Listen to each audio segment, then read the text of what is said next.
할아버지, 제발 눈 떠보세요. 제발요. 눈앞에서 생명이 꺼져가는 것을 두고 볼 수 없어 제 손이 찢어지는 줄도 모르고 심폐소생술을 했습니다. 하지만 제가 땀방울을 흘려 살려낸 그 노인이 지독한 악연이 있었을 줄은 짐작이나 했을까요? 선행이 거대한 비극의 방아쇠가 되어버린 그날, 제가 목격한 병실 안에 소름 돋는 진실은 과연 무엇이었을까요? 이야기를 시작하기 전 지금 이 사연을 함께 듣고 계신 분들에게 건강하세요 또는 행복하세요 같은 따뜻한 인사를 댓글로 한마디만 나눠주세요. 누군가에게 복을 빌어주는 예쁜 마음씨는 결국 나에게 더 큰 행운으로 돌아온다고 합니다. 정겨운 인사 나누며 구독과 좋아요로 이 다락방 열차에 오붓하게 머물다 가셔요.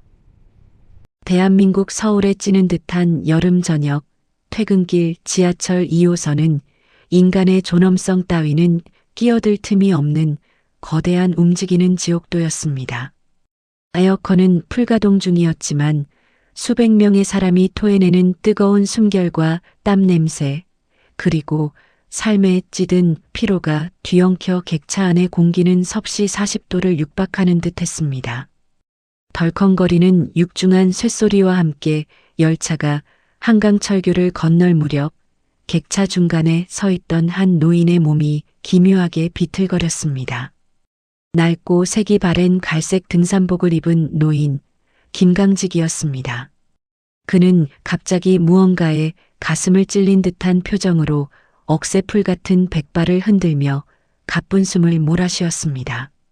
한 손으로 가슴을 쥐어뜯던 그는 이내 끔찍한 비명조차 지르지 못한 채 쿵 소리와 함께 차가운 대리석 바닥으로 고꾸라졌습니다. 순간 노인의 주변으로 모세의 기적처럼 빈 공간이 생겨났습니다.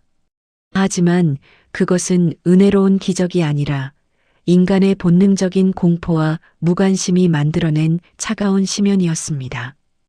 교복을 입은 여학생들은 비명을 지르며 멀찍이 달아났고 스마트폰을 보던 직장인들은 귀찮은 일에 휘말리기 싫다는 듯 슬금슬금 옆칸으로 자리를 옮겼습니다. 어머, 저 할아버지 왜 저래? 술 취했나 봐. 야, 건드리지 마. 잘못하면 덤턱 있어. 차가운 형광등 조명 아래 쓰러진 노인의 얼굴은 순식간에 흑빛으로 변해갔고 그의 동공은 천장을 향해 풀려가고 있었습니다.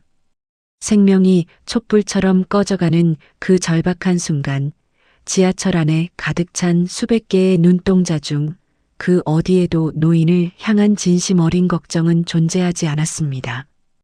그것은 21세기 도시의 가장 잔혹하고 비정한 이면이었습니다. 비키세요. 다들 비키라고요. 그때 지옥 같은 침묵을 깨고 한 청년이 인파를 거칠게 밀치며 튀어나왔습니다. 낡은 백팩을 맨 남색 후드티 차림의 청년, 간호학과 실습생 이민준이었습니다. 그는 바닥에 무릎을 꿇자마자 노인의 목에 손을 대 맥박을 확인했습니다. 없었습니다. 경동맥은 미동도 하지 않았습니다. 민준의 심장이 쿵쾅거렸습니다. 학교에서 이론으로만 배우던 심정지 환자가 눈앞에 있었습니다. 민준은 지체 없이 노인의 셔츠 단추를 뜯다시피 풀어 헤쳤습니다. 그리고 양손을 깍지 낀 채 노인의 흉부 정중앙에 올리고 체중을 실어 압박하기 시작했습니다. 하나, 둘, 셋, 넷. 정확하고 규칙적인 압박.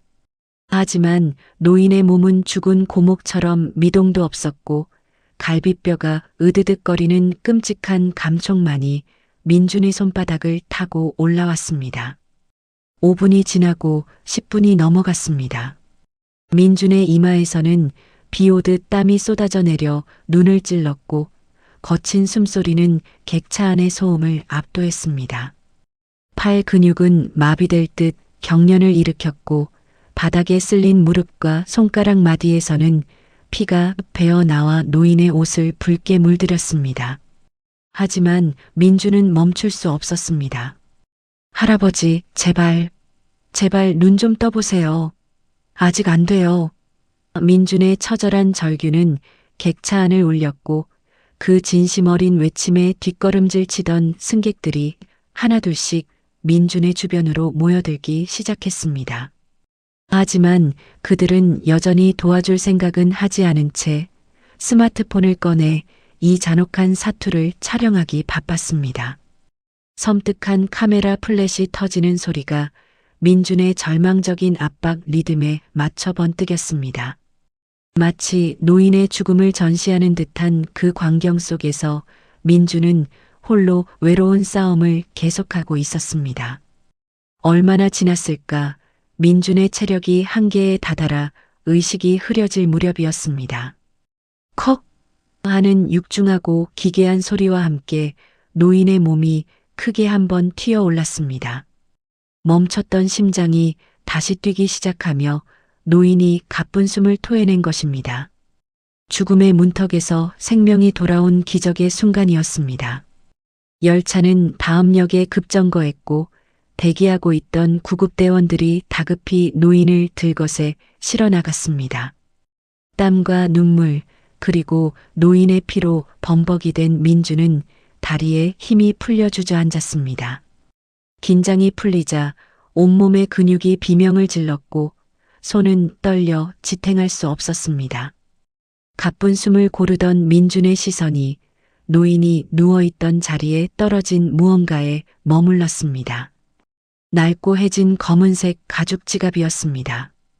주인을 찾아주기 위해 지갑을 집어든 민주는 반쯤 열린 지갑 틈새로 삐져나온 사진 한 장을 보고 심장이 얼어붙는 듯 했습니다. 그것은 습기에 절어 빛이 바랜 아주 오래된 어린 남자아이의 돌사진이었습니다. 그런데 그 사진 속 아이의 얼굴은 민준이 어머니의 낡은 앨범에서 보았던 자신의 어릴 적 모습과 소름 끼치도록 닮아 있었습니다. 왜 생면부지 노인의 지갑 속에 자신의 사진이, 그것도 20년 전 사진이 들어있는 것일까요? 지하철의 차가운 형광등 아래 민준의 손에 들린 지갑은 앞으로 닥쳐올 거대한 운명의 소용돌이를 예고하는 듯 기묘한 아우라를 뿜어내고 있었습니다. 구급차를 따라 도착한 곳은 서울 중심가의 최고급 대학 병원이었습니다. 상황은 민준의 예상과는 전혀 다르게 흘러갔습니다. 허름한 등산복을 입고 있던 노인은 놀랍게도 재계 서열 5위의 거대 기업 태성그룹의 창업주 김강직 회장이었습니다.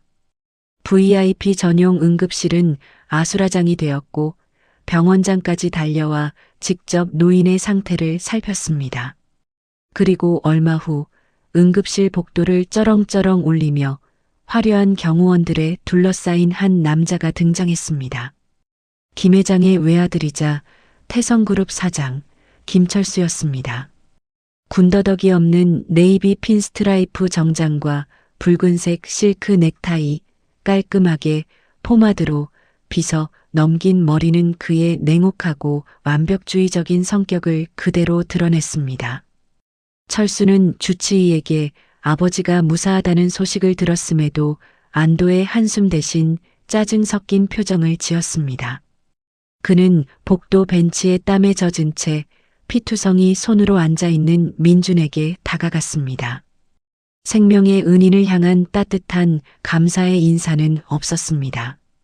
철수는 민준을 위아래로 한참이나 벌레 보듯 오만한 눈빛으로 훑어보더니 품에서 두툼한 흰색 돈봉투를 꺼내 귀찮다는 듯 민준의 발밑에 툭 던졌습니다.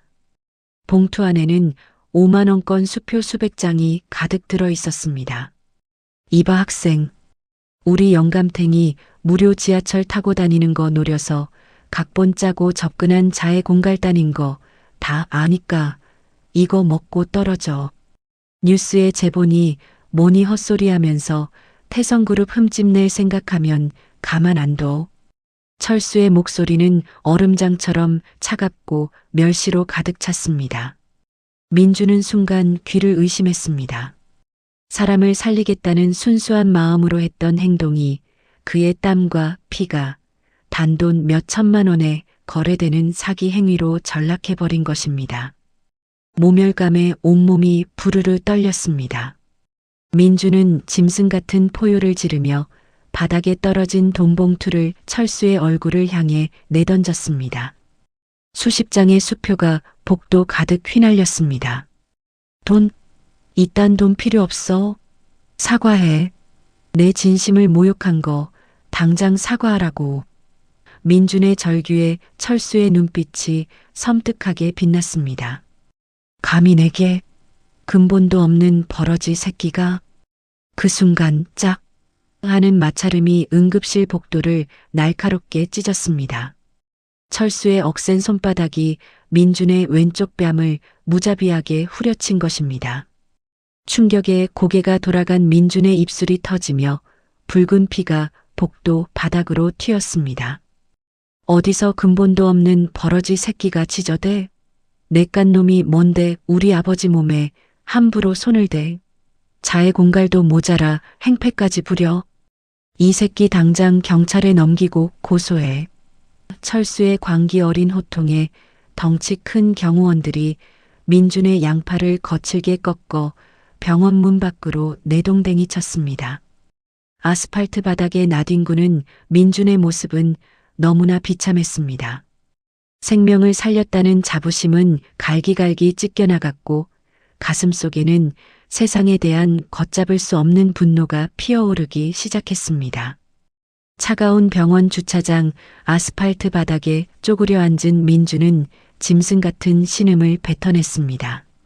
터진 입술에서는 피가 멈추지 않았고 경호원들에게 꺾인 팔은 끊어질 듯 아팠습니다. 하지만 신체적인 고통보다 더 끔찍한 것은 인간의 선의를 짓밟은 권력의 잔혹함이었습니다.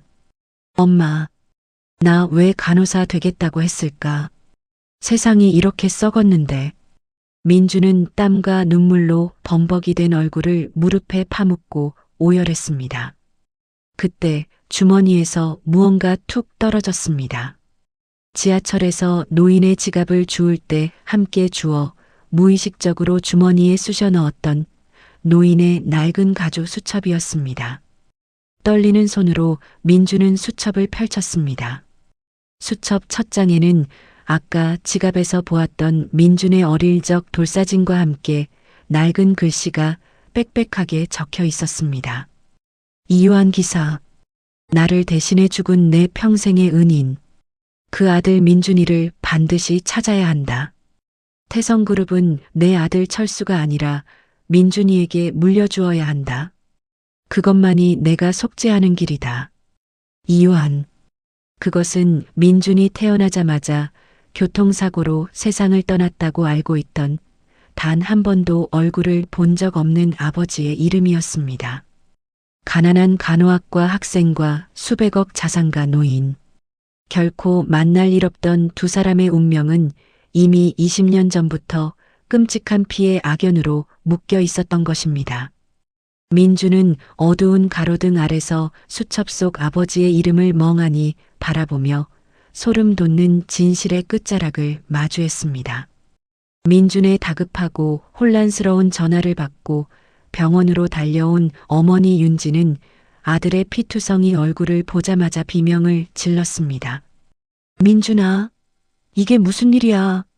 누가 너를 이렇게 만들었어? 하지만 민주는 어머니의 질문에 대답하는 대신 낡은 가죽 수첩을 말없이 내밀었습니다. 수첩 속 이요한이라는 이름을 본 순간 윤지는 사색이 되어 수첩을 바닥에 떨어뜨렸습니다. 이게 왜? 내가 이걸 어디서? 윤진의 몸이 사시나무 떨리듯 떨리기 시작했습니다. 민주는 어머니를 부축하며 김 회장이 누워있는 VIP 병동으로 향했습니다. 윤지는 덜덜 떨리는 다리를 이끌고 병실 유리창 너머로 노인의 얼굴을 확인했습니다. 산소호흡기를 단 노인의 얼굴을 확인한 순간 윤지는 자신의 목을 조르는 듯한 숨막힘을 느끼며 입을 틀어막았습니다. 20년간 꿈에서도 잊지 못했던 끔찍한 악마의 얼굴이었습니다. 어머니, 저 할아버지가 우리 아버지랑 무슨 상관인 거예요? 대체 아버지는 어떻게 돌아가신 거냐고요. 제발 숨기지 말고 다 말해주세요.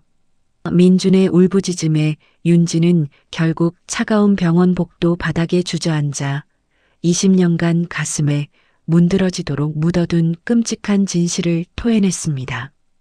20년 전 민준의 아버지 요한은 태성그룹 김 회장의 전속 운전기사였습니다. 성실하고 우직했던 요한은 김 회장의 신임을 한 몸에 받았지만 그것이 비극의 시작이었습니다. 어느 날 강원도 오지 도로를 달리던 김 회장의 차량이 브레이크 파열로 벼랑 끝으로 굴러떨어질 위기에 처했습니다.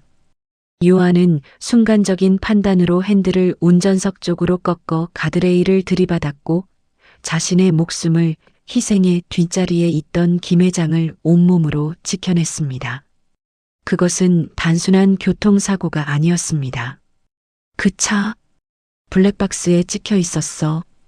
회장 자리를 탐낸 그 악마 같은 아들 철수가 지 아버지 죽이려고 브레이크 오일을 빼버린 걸. 윤진의 충격적인 고백에 민주는 머리를 둔기로 맞은 듯 아찔했습니다.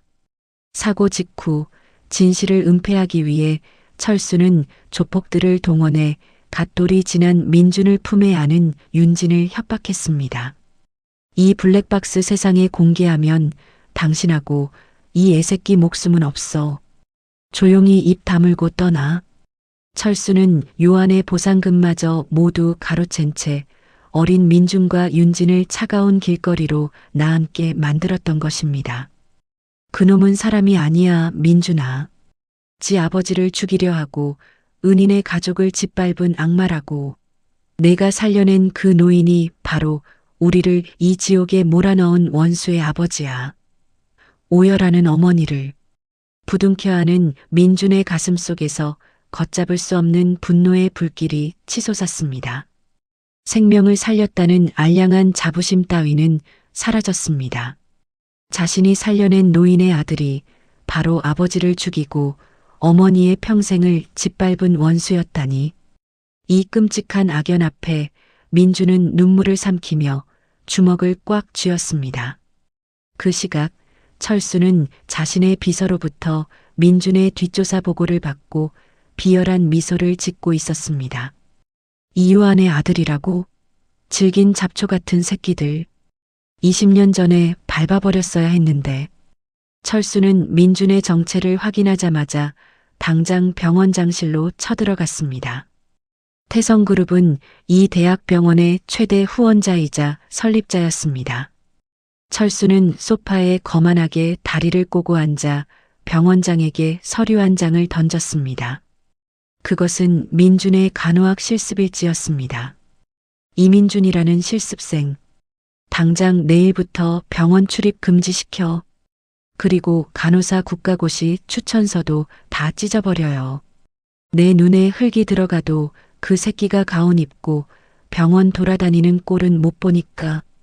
만약 내 말 안 들으면 다음 달 병원 후원금은 끊길 줄 아세요.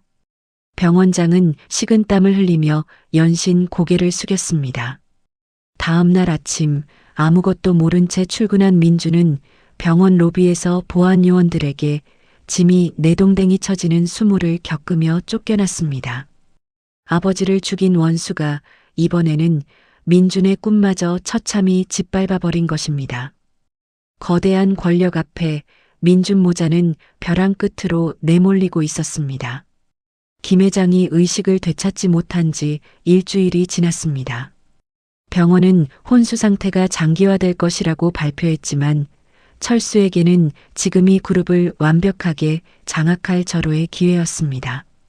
이사회는 이미 철수의 돈에 매수된 임원들로 채워져 있었고 남은 것은 아버지가 자연스럽게 숨을 거두는 것뿐이었습니다. 인적이 끊긴 새벽 2시 철수는 홀로 김 회장의 VIP 병실 문을 열고 들어섰습니다. 기계음만이 규칙적으로 울리는 적막한 방. 철수는 산소호흡기를 달고 누워있는 아버지의 주름진 얼굴을 굽어보며 소름 끼치도록 섬뜩한 미소를 지었습니다. 아버지, 고집 좀 그만 부리시지 그랬어요. 그러게 진작 저한테 다 넘겨주셨으면 이런 고생 안 하잖아요. 20년 전에 뒤지셨어야 할 걸. 그 운전기사 놈 때문에 너무 오래 사셨네. 이제 편히 쉬시죠. 철수의 손이 천천히 뱀처럼 노인의 생명을 유지하고 있는 산소호흡기 밸브 쪽으로 향했습니다. 조금만 밸브를 잠그면 모든 것이 그의 것이 되는 완벽한 순간이었습니다. 그때였습니다. 반쯤 열린 병실 문틈 사이로 숨막히는 시선 하나가 이 잔혹한 광경을 꽂히듯 바라보고 있었습니다. 병원에서 쫓겨났던 민준이 20년간 얽힌 진실의 증거를 찾기 위해 병원 보안망을 뚫고 몰래 들어왔다가 우연히 이 참혹한 현장을 목격한 것입니다. 민준은 본능적으로 주머니에서 스마트폰을 꺼내 동영상 녹화 버튼을 눌렀습니다. 화면 속 빨간 불빛이 깜빡이며 아들이 아버지를 살해하려는 폐륜의 현장을 고스란히 담아내기 시작했습니다. 민준의 심장은 밖으로 튀어나올 듯 거세게 뛰었고 폰을 쥔 손은 사시나무 떨리듯 떨렸습니다. 저 악마 같은 자식이 기어이 자기 아버지까지. 민준은 당장이라도 문을 박차고 들어가고 싶었지만 증거를 잡기 위해 입술을 꽉 깨물고 참아냈습니다. 그의 손목에 감긴 피 묻은 붕대가 그의 절박함을 대변하는 듯 했습니다. 철수의 손가락이 밸브를 쥐고 비틀려는 찰나였습니다. 삐잉 마이너스 기계음이 요동치는 순간 믿을 수 없는 기적이 일어났습니다. 식물인간처럼 미동도 없던 김 회장의 눈이 번쩍 떠진 것입니다. 동공이 풀려 있어야 할 노인의 눈빛은 어느 때보다 날카롭고 매섭게 빛나고 있었습니다. 놀라 굳어버린 철수가 비명을 지르기도 전에 김 회장의 앙상하지만 무쇠 같은 손이 철수의 손목을 뱀처럼 강하게 낚아챘습니다. 이 짐승만도 못한 놈. 산소 마스크 너머로 짐승의 으르렁거리는 듯한 김 회장의 탁한 목소리가 터져 나왔습니다. 사실 김 회장은 며칠 전 이미 의식을 되찾았으나 아들의 추악한 본색과 증거를 끌어내기 위해 철저히 혼수 상태인 척 연기하고 있었던 것입니다. 병실 밖에서 스마트폰을 쥐고 있던 민준의 눈이 경악으로 커졌고 20년간 얽히고 설킨 핏빛 악연의 폭주가 마침내 거대한 파멸을 향해 치닫기 시작했습니다. 이 짐승만도 못한 놈. 산소 마스크 너머로 터져나온 김 회장의 탁한 사자 후에 50대 아들 철수의 전신이 벼락이라도 맞은 듯 굳어버렸습니다. 동공이 극도로 확장된 철수는 밸브를 잡았던 손을 화들짝 떼며 뒤로 고꾸라질 뻔했습니다. 식물인간인 줄 알았던 아버지가 무쇠 같은 악력으로 자신의 손목을 움켜쥐고 형형한 앙광을 뿜어내고 있었기 때문입니다. 그 숨막히는 정적을 깨고 병실 문이 쾅 하는 거친 소리와 함께 활짝 열렸습니다. 남색 후드티 차림의 민준이었습니다. 그의 한 손에는 여전히 녹화 중인 스마트폰이 단단히 들려 있었습니다. 거기서 한 발자국이라도 움직이면 이 영상 바로 경찰에 넘어갑니다. 민준의 목소리는 분노로 미세하게 떨리고 있었지만 그 어느 때보다 단호했습니다. 철수의 얼굴은 창백하게 질리다 못해 푸르스름한 빛을 띠기 시작했습니다. 자신이 친아버지를 살해하려던 끔찍한 현장, 20년 전 브레이크를 조작했던 과거의 망령이 눈앞에 새파란 청년의 작은 기계 장치 안에 모조리 담겨버린 것입니다. 너 이 새끼, 그거 당장 이리 내놔. 이성이 끈이 끊어진 철수는 짐승 같은 괴성을 지르며 민준을 향해 맹렬하게 달려들었습니다. 평생을 남의 피눈물을 밟고 올라선 그에게 이깟 애송이 하나쯤은 언제든 짓밟을 수 있는 벌레에 불과했습니다. 철수의 두꺼운 손이 스마트폰을 낚아채려 허공을 갈랐습니다. 하지만 민준은 더 이상 병원 복도에서 무력하게 뺨을 맞던 나약한 실습생이 아니었습니다. 어머니의 20년 묵은 눈물과 억울하게 세상을 떠난 아버지의 한이 그의 전신을 끓어오르게 만들고 있었습니다. 민주는 날아오는 철수의 팔을 간발의 차이로 피함과 동시에 간호실습에서 배웠던 환자 제압술을 응용해 철수의 팔목 관절을 역으로 강하게 꺾어버렸습니다. 아! 뼈가 부딪히는 둔탁한 소리와 함께 철수의 비명이 병실을 찢었습니다. 민주는 그대로 철수의 어깨를 짓누르며 차가운 대리석 바닥에 거칠게 내리꽂았습니다. 아버지를 죽인 것도 모자라 이젠 친아버지까지 죽이려고 해. 당신은 인간도 아니야. 민준의 핏발선 눈동자에서 굵은 눈물방울이 떨어져 철수의 얼굴 위로 흩뿌려졌습니다. 거대한 태성그룹의 사장이라는 알량한 권력은 한 청년의 숭고한 분노 앞에서 추악한 민낯을 드러낸 채 바닥을 기어다니고 있었습니다. 그만하거라, 민준아. 그때 침대 위에서 거친 숨을 몰아쉬던 김 회장이 쉰 목소리로 입을 열었습니다. 그는 기력을 다 짜내어 상체를 일으켰습니다. 낡은 등산복 재킷을 입은 앙상한 체구였지만 뿜어져 나오는 아우라는 태산과도 같았습니다. 이 애비가 멍청해서 짐승 새끼를 뱃속으로 낳아 길렀구나. 20년 전 그날 내 평생의 은인인 요한이를 죽인 게 이놈이라는 걸 내가 진작 밝혔어야 했는데. 김 회장의 주름진 두 뺨 위로 회한과 고통의 눈물이 하염없이 흘러내렸습니다. 사실 김 회장은 쓰러지기 전부터 아들 철수의 횡령과 20년 전 사고의 진실에 서서히 접근하고 있었습니다.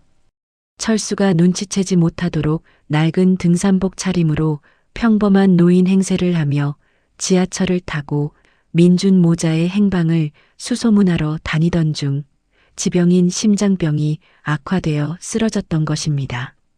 그리고 운명의 장난처럼 자신이 평생을 바쳐 찾던 은인의 아들 손에 기적적으로 목숨을 건지게 된 것이죠. 병실 바닥에 엎드린 채 거친 숨을 몰아쉬는 철수, 그리고 그를 짓누르고 선 민준. 김 회장은 이 잔혹하고도 기막힌 운명의 굴레 앞에서 가슴을 치며 오열했습니다. 새벽이 밝아오는 병원 VIP 휴게실. 거대한 통유리 창 너머로 잿빛 도시가 서서히 모습을 드러내고 있었습니다. 민준의 연락을 받고 다시 병원으로 달려온 어머니 윤지는 소파에 앉지 못한 채 휴게실 문가에 얼어붙은 듯 서 있었습니다. 그녀의 시선 끝에는 김 회장이 서 있었습니다. 20년 전 남편의 영정사진 앞에서 보상금 봉투를 쥐어주며 싸늘하게 돌아서던 권력자의 모습은 온데간데 없고 백발이 성성한 초라한 노인만이 서 있을 뿐이었습니다. 사모님, 김 회장의 탁한 목소리가 정막을 깼습니다. 그리고 다음 순간 누구도 예상치 못한 일이 벌어졌습니다. 수만 명의 직원을 거느리고 수백억의 자산을 맨손으로 일궈낸 태성그룹의 창업주 김강직 회장이 식당 주방 보조로 평생을 살아온 윤진의 발 앞에 털썩 무릎을 꿇은 것입니다. 회장님, 이게 무슨... 놀란 민준이 그를 일으켜 세우려 했지만 김 회장은 쇠꼬챙이 같은 팔로 바닥을 굳게 짚고 버텼습니다. 내가 죄인이요. 내 아들놈의 그 끔찍한 죄를 이 애비가 몰랐소. 당신의 남편이 내 목숨을 대신해 죽었는데 그 은혜를 갚기는커녕 당신과 이 어린 피덩이를 길거리로 내몰게 만들다니. 천벌을 받아 마땅한 죄인이요. 바닥에 머리를 찌으며 통곡하는 김 회장의 모습에 윤지는 결국 참았던 울음을 터뜨렸습니다. 20년입니다. 남편을 잃은 슬픔조차 온전히 누리지 못한 채 조폭들의 협박에 시달리며 야반도주하듯 서울 변두리로 숨어들어 피덩이 같은 아들을 키워냈던 지난 날들.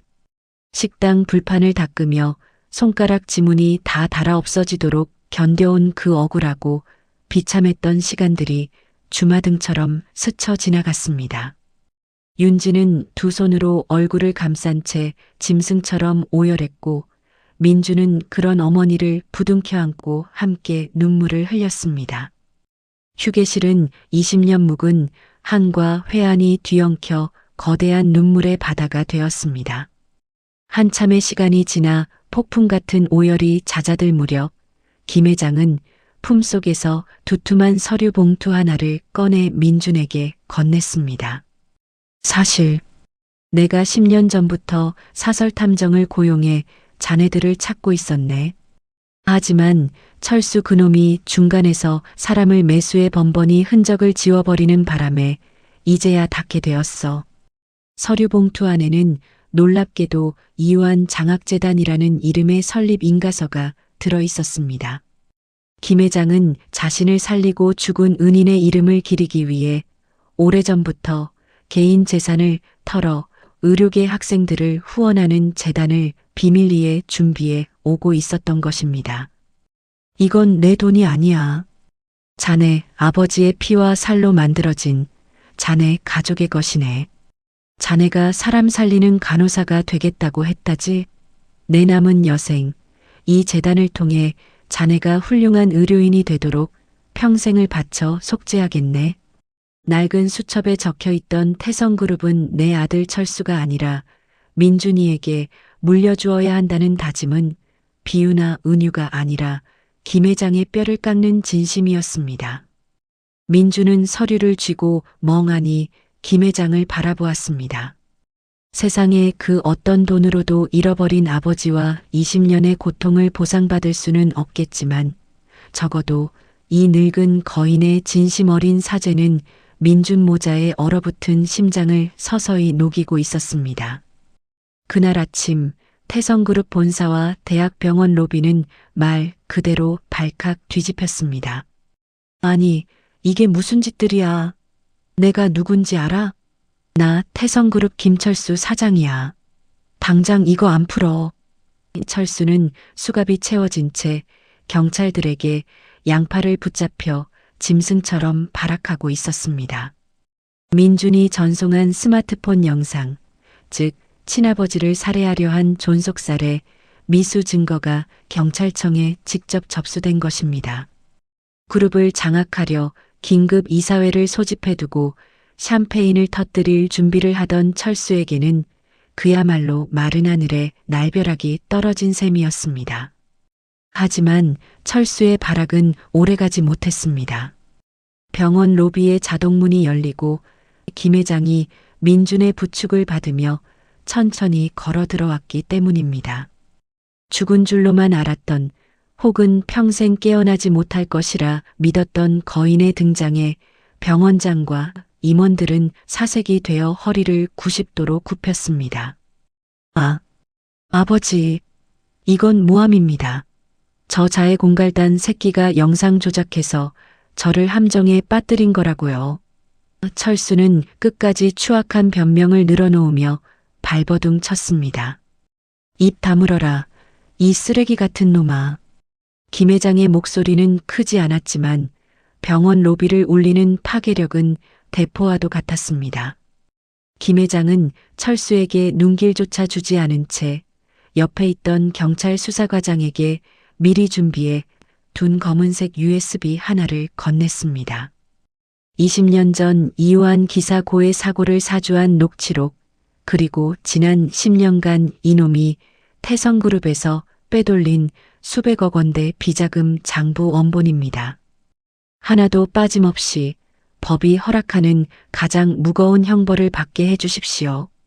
그 말을 듣는 순간 철수의 두 다리에서 완전히 힘이 풀려버렸습니다. 평생을 완벽하게 감춰왔다고 믿었던 자신의 모든 악행이 친아버지의 손에 의해 만천하에 까발려진 것입니다. 아버지, 제가 잘못했습니다. 제발 한 번만 살려주세요. 아버지 피부치는 저 하나뿐이잖아요. 권력의 정점에서 아나무인으로 군림하던 철수는 바닥에 엎드려 콧물을 흘리며 꼴사납게 목숨을 구걸했습니다. 하지만 김 회장은 얼음장처럼 차가운 시선으로 철수를 내려다볼 뿐이었습니다. 내 핏줄은 20년 전 내 은인을 죽인 그 순간 이미 끊어졌다. 데려가시오. 김 회장의 단호한 명령과 함께 철수는 경찰들에 의해 질질 끌려 병원 문 밖으로 사라졌습니다. 세상에서 가장 견고해 보이던 악의 성체가 한 청년의 용기와 늙은 아버지의 참회 앞에서 먼지처럼 무너져 내리는 순간이었습니다. 민주는 철수가 끌려가는 뒷모습을 보며 주머니 속에 들어있는 아버지의 낡은 수첩을 꽉 쥐었습니다. 길고 길었던 20년의 악몽이 마침내 끝나는 완벽한 권선징악의 순간이었습니다. 그로부터 3년의 시간이 흘렀습니다. 세상은 태성그룹의 충격적인 진실로 한동안 떠들썩했지만 시간과 함께 서서히 안정을 되찾아갔습니다. 철수는 무기징역을 선고받고 차가운 감방에서 남은 평생을 참회옥은 원망하며 썩어가게 되었습니다. 그리고 김 회장은 약속대로 자신의 개인 재산 대부분을 이유한 장학재단과 사회에 환원하고 전문 경영인에게 그룹을 맡긴 채 경영 일선에서 물러났습니다. 그리고 우리의 청년 민준. 그는 태성대학병원의 정식 간호사가 되었습니다. 거액의 후원을 받고 떵떵거리며 살 수도 있었지만 민준 모자는 예전과 다름없이 소박한 삶을 유지했습니다. 달라진 것이 있다면 이제는 낡은 백팩 대신 당당히 의료인의 상징인 청진기를 목에 두르고 매일 아침 병원 로비에서 환자들에게 가장 밝은 미소로 인사를 건넨다는 점이었습니다. 어느 맑은 봄날 오후 병원 정원 벤치에 반가운 얼굴이 앉아 있었습니다.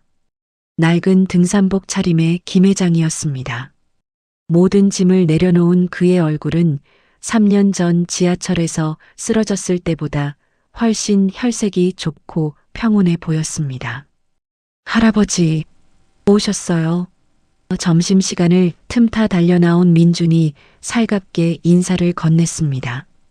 김 회장은 친손자를 보는 듯한 따뜻한 눈빛으로 민준의 등을 토닥여 주었습니다. 그래, 우리 민준 간호사. 요즘도 지하철에서 쓰러진 사람 있으면 내가 다 살리고 다니는 거냐? 김 회장의 농담에 민준은 멋쩍게 뒷머리를 극적이며 활짝 웃었습니다.